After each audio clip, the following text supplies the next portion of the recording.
There's a root that has been used for 3,000 years. Ancient kings prized it. Warriors carried it into battle. Its Sanskrit name literally means the smell of the horse. And the reason why tells you everything about how much people once believed in it. This is the story of Ashwagandha.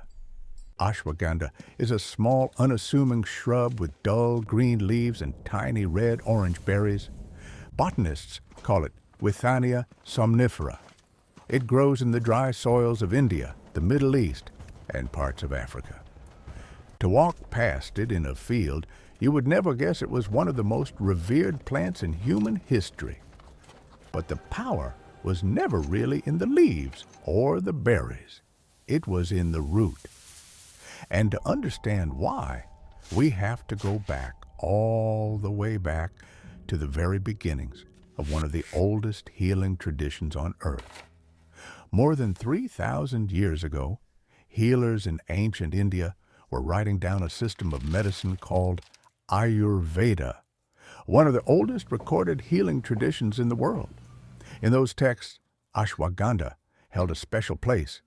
It was classified as a rasayana, a rejuvenator, a plant believed to restore vitality and slow the effects of age. Of all the rasayanas, Ashwagandha was one of the most prized. Now about that name. Ashwagandha comes from two Sanskrit words, ashwa, meaning horse, and gandha, meaning smell, the smell of the horse. Partly it is literal, the fresh root has a distinct, musky odor. But the ancient healers meant something more. They believed that whoever took the root would gain the vigor and raw strength of a stallion. For a farmer, a soldier, or a king, there was no higher promise.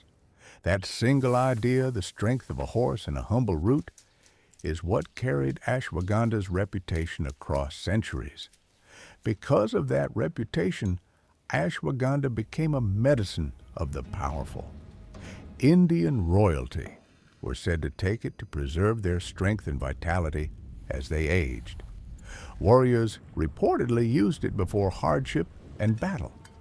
In a world with no pharmacies, a plant with this kind of legend was not just a remedy, it was treasure. And knowledge of how to prepare it was passed down through families of healers for hundreds of years. Ashwagandha did not stay in one place. As trade routes spread and cultures met, the root traveled, taking hold across the Middle East and Africa. In some regions it was used as a poultice. In others, it was brewed with milk, honey, and spices.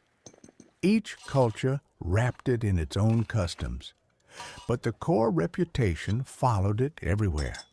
This was the root of strength and restoration. Here is a detail hidden in plain sight. The plant's scientific name is Withania somnifera, and somnifera comes from Latin, meaning sleep-inducing. Long before modern science, whoever named this plant noticed what the old healers had claimed for centuries, that alongside its reputation for strength, ashwagandha was tied to calm and rest. Strength on one side, stillness on the other. Of course, not everything believed about ashwagandha over 3,000 years holds up. Like every ancient remedy, it gathered myths along the way. But that is exactly what makes these stories worth telling. Its history is not a list of cures. It is a window into how people for thousands of years understood their own strength and their own search for balance. And here is the remarkable part. 3,000 years later, ashwagandha has not faded into history, like so many old remedies. It is one of the most talked about botanicals in the world today. The fact that people are still passing this plant hand to hand after 3,000 years tells you something. Some stories are simply too good to forget. From the healers of ancient India to the shelves of the modern world, ashwagandha has never stopped being the smell of the horse, the little root that promised the strength of a stallion.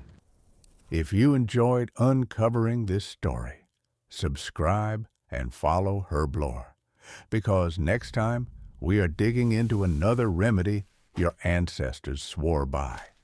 Thanks for watching, and remember, every remedy has a story.